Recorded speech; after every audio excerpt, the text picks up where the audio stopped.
Hello friends, आप सभी को नमस्कार। मैं हितेश कुमार एक बार फिर से आप सभी का ज्ञान कोश यूट्यूब चैनल में स्वागत करता हूं। हम पर्यावरण अध्ययन की भी शिक्षण विधियां पढ़ रहे हैं। तो इस वीडियो से पहले हम एक वीडियो जो है वो पर्यावरण शिक्षण विधियों की पढ़ चुके हैं। बात करते हैं आज की वीडियो की। तो आज हमारी पर्यावरण शिक्षण विधियों की दूसरा अध्याय पढ़ेंगे। आज का जो मुख्य विषय रहेगा वो रहेगा पर्यावरण अध्ययन, इसकी आवश्यकता, महत्व और एकीकृत पर्यावरण। ये सारी बातें हम पढ़ेंगे। तो जैसा कि आपकी सीटेट में पर्यावरण शिक्षण विधियां जो है वो भी बहुत इंपॉर्टेंट होती हैं, तो इसी बात को ध्यान में रखते हुए आपका जो सीटेट का पैटर्न है सेम उसी को मैंने देखते हुए, उसी को ध्यान में रखते हुए एक एक टॉपिक में आप सभी को पढ़ाता हुआ चलूंगा। आज की वीडियो में पढ़ेंगे हम पर्यावरण अध्ययन की शिक्षण विधियों में पर्यावरण अध्ययन, आवश्यकता, महत्व और एकीकृत पर्यावरण।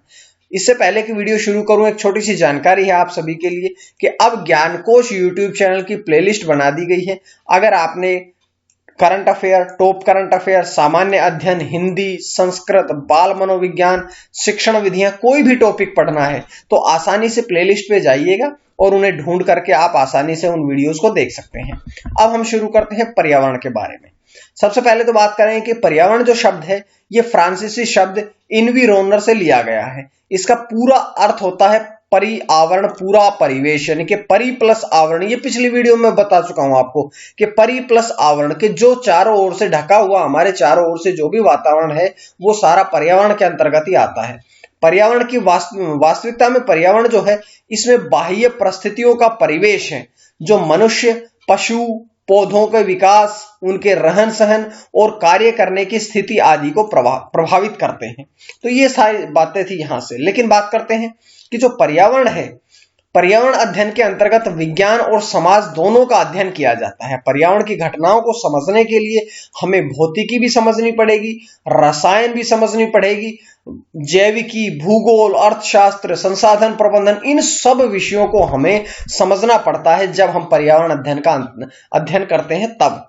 उसके बाद बात करते हैं कि आधुनिक युग जो है, ये जो वर्तमान समय है ये विज्ञान का युग है। वर्तमान समय जो है वो एक विज्ञान का युग है और हर दिन नए नए आविष्कार किए जाते हैं, हर दिन नए नए प्रयोग किए जाते हैं और नई दवाओं का आविष्कार किया जाता है और हर दिन नए औद्योगिक उत्पादों की खोज होती है।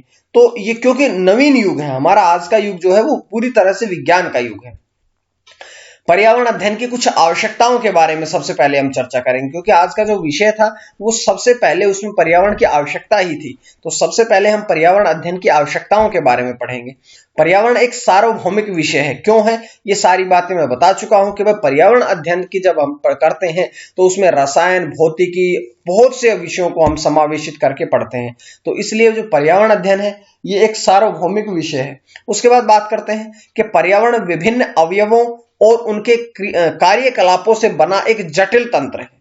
पर्यावरण अध्ययन की जो कुछ आवश्यकताएं होती है वो निम्नलिखित है, जैसे एक एक करके हम उनको पढ़ते हैं। सबसे पहले कि विभिन्न विषयों में पर्यावरण शोध की आवश्यकताओं व्यवस्था करना, पर्यावरण तथा स्वास्थ्य के संबंध को स्पष्ट करना, पर्यावरण प्रदूषण के स्वरूप को जानना, उसके कारण जानना, प्रभावों का ज्ञान प्राप्त करना, पर्यावरण के विभिन्न घटकों से परिचित होना, पर्यावरण प्रदूषण के निवारण में व्यक्ति तथा समाज की भूमिका स्पष्ट करना।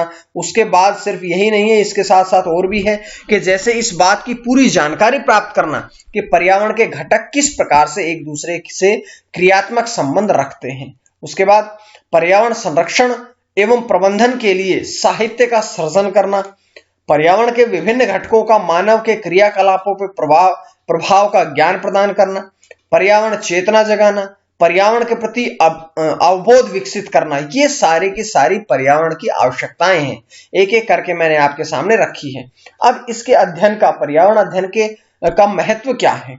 देखिएगा, पर्यावरण के साथ सामंजस्य स्थापित करना, तालमेल बैठाना एक मूल मानवीय आवश्यकता है। पर्यावरण के व्यक्तित्व का संपूर्ण विकास स्वच्छ और शांतिपूर्ण माहौल से ही संभव है। और पर्यावरण जो स्वस्थ जीवन है, स्वच्छ पानी है, स्वच्छ वायु है, स्वच्छ भोजन है, उपजाऊ भूमि है और तथा मानव विकास के लिए पर्यावरण का अध्ययन जो है वो अति आवश्यक है। अगर हमें स्वस्थ जीवन का अध्ययन करना है तो हमें पर्यावरण पढ़ना पड़ेगा। पानी, स्वच्छ पानी के बारे में जानकारी प्राप्त करनी है तब भी हमें पर्यावरण का अध्ययन करना पड़ेगा। स्वच्छ वायु, भोजन के बारे में जानकारी प्राप्त करनी है तब भी हमें पर्यावरण का अध्ययन करना पड़ेगा। भूमि के बारे में जानना है तब भी पर्यावरण को पढ़ेंगे। मनुष्य के विकास के बारे में पढ़ेंगे तब भी पर्यावरण पढ़ेंगे।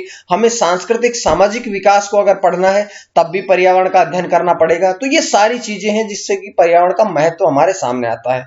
अब मैं एक एक करके आपको पर्यावरण का महत्व दिखाता हूं। देखिएगा, सबसे पहले बात करेंगे कि पर्यावरणीय समस्याओं से निपटने के लिए प्रत्येक स्तर पर प्रशिक्षित मानव संसाधन की आवश्यकता होती है। पर्यावरण के महत्वपूर्ण विषयों के बारे में मानव समाज को जागरूक करने के लिए पर्यावरण का ज्ञान जो है वो अति आवश्यक होता है। इसके साथ साथ पर्यावरण अध्ययन के द्वारा ही हम जल, वायु, भूमि, भोजन आदि के संरक्षण के प्रति सचेत होते हैं, क्योंकि जब हमें पर्यावरण अध्ययन का महत्व पता चलेगा तभी हम जल को संरक्षित कर पाएंगे, स्वच्छ वायु को देख पाएंगे, भूमि प्रदूषण हटा पाएंगे, स्वच्छ भोजन ग्रहण कर पाएंगे। इन सब के प्रति हम सचेत हो पाते हैं केवल पर्यावरण अध्ययन के द्वारा ही। उसके बाद इसके अध्ययन से खनन, जल विद्युत परियोजनाओं का प्रभाव, कूड़े करकट के प्रबंधन आदि के बारे में भी हम जागरूक हो पाते हैं। उसके बाद औद्योगिक विकास होने से जो पर्यावरण को हानि हुई है उसका निवारण भी किसके द्वारा हो पाता है? केवल पर्यावरण अध्ययन के द्वारा हो पाता है। बात करते हैं कि पर्यावरणीय अध्ययन के द्वारा ही छात्रों को पर्यावरण और पर्यावरण के संरक्षण के प्रति संवेदनशील भी बनाया जा सकता है, क्योंकि छात्रों का रुख भी बहुत इंपॉर्टेंट होता है। छात्रों को इसके प्रति जागरूक किया जा सकता है, छात्रों में नई चेतना का विकास किया जा सकता है और पर्यावरण के अध्ययन के द्वारा ही मानव और पर्यावरण के संबंधों के बीच में तालमेल स्थापित किया जा सकता है कि मनुष्य और पर्यावरण का जो सह संबंध है, दोनों की एक दूसरे के ऊपर निर्भरता है, उसके बीच भी सामंजस्य तालमेल बैठाया जा सकता है। उसके बाद बात करते हैं कि अशांत प्राकृतिक और सामाजिक वातावरण जो है वो हमेशा मानवीय संबंधों में तनाव लाता है। इसलिए आपका प्राकृतिक माहौल और सामाजिक वातावरण जो है वो हमेशा सही होना चाहिए, सटीक होना चाहिए, उनके बीच में तालमेल होना चाहिए। बात करते हैं कि राष्ट्रीय शिक्षा नीति 1986 के द्वारा इस बात पर जोर दिया गया था कि पर्यावरण को शिक्षा के सभी स्तरों पर लागू किया जाना चाहिए, कि जो पर्यावरण शिक्षा है उसको शिक्षा के सभी स्तरों पर, निम्न स्तर पर भी, मध्यम स्तर पर भी, उच्च स्तर पर भी, उच्चतर स्तर पर भी, सभी स्तरों पर जो राष्ट्रीय जो पर्यावरण शिक्षण है इसको लागू किया जाना चाहिए। क्यों? क्योंकि इसके बारे में यदि लोगों में, बच्चों में जागरूकता पैदा होगी तभी हम पर्यावरण संरक्षण भी कर पाते हैं। बात करते हैं इसके आगे, एकीकृत पर्यावरण अध्ययन। अब बात करते हैं जो अंतिम बात है कि एकीकृत पर्यावरण अध्ययन। पर्यावरण के क्षेत्र को काफी विस्तृत माना गया है, क्योंकि इसे समझने के लिए अनेक विज्ञान तथा अन्य विषयों जैसे जंतु विज्ञान, वनस्पति विज्ञान, भौतिक विज्ञान, रसायन विज्ञान, अर्थशास्त्र, भूगोल, समाजशास्त्र, जनसंख्या अध्ययन, संसाधन प्रबंधन आदि को पढ़ना पड़ता है। ये बात एकदम सटीक है। एकीकृत पर्यावरण, एकीकृत मतलब कि एक साथ ला करके, इकट्ठा करके पढ़ना। और मैं आपको बहुत इंपॉर्टेंट बात बताता हूं यहां से कि एकीकृत पर्यावरण इसलिए कहा गया है क्योंकि एक पर्यावरण को केवल पढ़ते हैं तो हमें केवल एक पर्यावरण नहीं पढ़ना है, बल्कि पर्यावरण के साथ साथ हमने विज्ञान के बहुत से विषयों को पढ़ना है, जैसे जंतु विज्ञान पढ़ना है, वनस्पति विज्ञान, भौतिकी के बारे में जानकारी प्राप्त करनी है, भूगोल, समाजशास्त्र, जनसंख्या, संसाधन, अर्थशास्त्र, बहुत से ऐसे विषय हैं जिनको हम केवल पर्यावरण में ही पढ़ते हैं। ये सारे विषयों को एक साथ करके हम पर्यावरण अध्ययन करते हैं। बात करते हैं कि एकीकृत अध्ययन जो है इसमें एक साथ सभी पहलुओं को समझने के लिए इसके व्यवहारिक ज्ञान को अनदेखा नहीं किया जा सकता। एकीकृत अध्ययन के महत्व को देखकर विज्ञान की पाठ्यचर्या को एकीकृत रूप में पढ़ाने पर अधिक ध्यान दिया जा सकता है। उसके बाद बात करते हैं कि एकीकृत पर्यावरण जो है इसके अध्ययन के शिक्षण संबंधी प्रयास क्या है। तो बात करेंगे कि एकीकृत शिक्षा जो है इसको ध्यान में रखकर राष्ट्रीय स्तर की पाठ्यक्रम समिति ने एक नीति दस्तावेज तैयार किया था, जिसका शीर्षक क्या था? इसका शीर्षक था the curriculum for the 10 year school A framework. ये शीर्षक से एक पाठ्यक्रम समिति ने ये दस्तावेज तैयार किया था। ठीक है, उसके बारे में थोड़ी और जानकारियां पढ़ेंगे। प्रोफेसर DS कोठारी की अध्यक्षता में राष्ट्रीय में शिक्षा आयोग का गठन किया गया। 1975 में इन्हीं की अध्यक्षता में, यानी कि प्रोफेसर DS कोठारी की अध्यक्षता में ही 10+2+3 पैटर्न भी लागू करने का निश्चय किया गया था। अब हालांकि यह प्रणाली बदल चुकी है, अब इस प्रणाली को बदला जा चुका है, लेकिन मैं इस पर्यावरण के अंतर्गत जो शामिल किया गया था, मैं प्राचीन परंपरा से ही लेके आपको चल रहा हूं। तो इससे ध्यान रखिएगा कि शुरुआत में क्या हुआ था। तो 1975 में इनकी अध्यक्षता में यह बात कही गई थी कि 10+2+3 का पैटर्न लागू करना अनिवार्य है। इस प्रयास के अंतर्गत 10वीं तक गणित और विज्ञान के साथ साथ सामान्य विषयों को अनिवार्य करने को कहा गया था कि जैसे 10वीं कक्षा तक गणित पढ़ते हैं कंपलसरी सब्जेक्ट के रूप में, विज्ञान के साथ साथ जितने भी सामान्य विषय हैं उनको अनिवार्य करने की सिफारिशें करी गई थी। तो विज्ञान तथा सामाजिक विषय दोनों को पर्यावरण के अंतर्गत ही पढ़ाया जाता था, क्योंकि आप जब पढ़ा है ना, मैंने अभी पीछे बताया कि जीव विज्ञान, जंतु विज्ञान, ये सारे जो विज्ञान के विषय है इनको, और समाज शास्त्र, जनसंख्या, ये सामाजिक विषय है, तो इन दोनों को ही पर्यावरण अध्ययन के अंतर्गत पढ़ाया जाने लगा था। उसके पश्चात जब उच्च माध्यमिक शिक्षा हुई तो उसमें विज्ञान को विभाजित करके विज्ञान को अलग से सब्जेक्ट के रूप में पढ़ाया जाने लगा था। ये उस समय के जो प्रावधान थे उसके अंतर्गत हुआ था। अब विज्ञान और सामाजिक विज्ञान को प्राथमिक स्तर पर एक ही विषय पर्यावरण अध्ययन के तहत पढ़ाया जाता था कि जब प्राथमिक स्तर पर बच्चों को शिक्षा दी जाती थी तो विज्ञान और सामाजिक विज्ञान को एक साथ पढ़ाया जाता था, यानी कि एसएसटी और साइंस दोनों को मिला करके पढ़ाया जाता था। फिर जब बच्चा उच्च प्राथमिक स्तर पर पहुंचता था तो उसे विज्ञान को डिसिप्लिनरी अप्रोच यानी कि विभाजित पद्धति के स्थान पर इंटीग्रेटेड अप्रोच बना दिया गया था, यानी कि समेकित पद्धति के अनुसार पढ़ाया जाने लगा था। उसके बाद एक बात और भी हुई कि माध्यमिक और उच्च माध्यमिक स्तर पर विज्ञान को एक संगठित विषय के रूप में पढ़ाया जाए। इन्हें अलग अलग विषय जैसे कि भौतिक विज्ञान को अलग पढ़ाया जाए, ना भौतिक विज्ञान, जीव विज्ञान, रसायन विज्ञान में विभाजित ना किया जाए। ये बात मैं आपको उच्चतर की नहीं बता रहा हूं, ये माध्यमिक और उच्च माध्यमिक यानी कि 8th 9th 10th क्लास तक की बात बता रहा हूं मैं आपको, ठीक है। तो इस स्तर पर साइंस को विभाजित ना करें, बल्कि भौतिक विज्ञान, जीव विज्ञान, रसायन विज्ञान सबको एक साथ ही पढ़ाया जाए। उसके पश्चात कक्षा 1 और 2 के लिए शिक्षक पाठ्यपुस्तक ना रखे, केवल मार्गदर्शिका रखे। कक्षा 3 से 5 तक के लिए विज्ञान और सामाजिक अध्ययन के लिए अलग अलग पुस्तकें होनी चाहिए। 1977 में ईश्वर भाई पटेल की अध्यक्षता में रिव्यू समिति का गठन किया गया और इस समिति ने यह सुझाव दिया कि माध्यमिक स्तर पर विज्ञान को 2 बराबर कोर्स एकांतर यानी कि एक के बाद एक दूसरा, इस प्रकार से आपको पढ़ाया जाना चाहिए। और उसके बाद क्या हुआ कि समिति ने इन दोनों कोर्स को ए और कोर्स बी का नाम दिया।